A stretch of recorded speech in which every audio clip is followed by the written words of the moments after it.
Hello. Welcome to Connecting Successfully with Native English Speaking Lawyers and Clients. I'm Stephen Stark. I'm an American, as you can probably tell.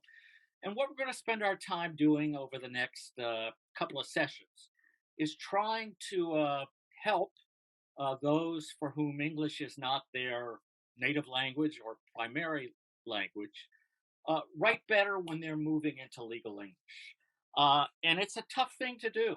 It's a tough thing to do to write in any language that's not one's primary language, but it's particularly difficult in English.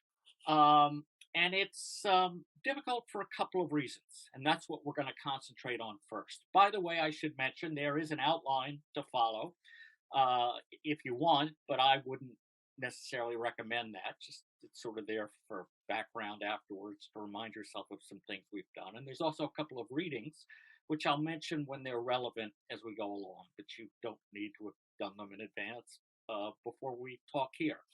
Anyway, back to the topic, which is why it's hard to move into English from another language.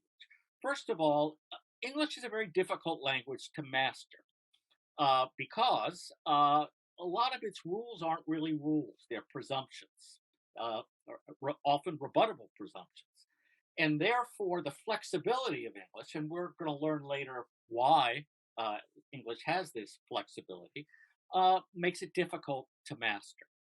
Second, and this is true with other languages as well, there are different varieties of English. And, South African English, Australian English, whatever.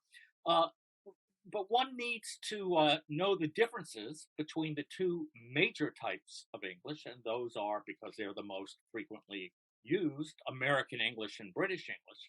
Because depending upon your audience, you want to write in a way that fits the style of the audience. And while those changes aren't great, um, they are worth noting because your audience will notice if you don't do what they're used to. And there's essentially three we're going to focus on, maybe four. One is we use punctuation a little bit differently. And when I say we,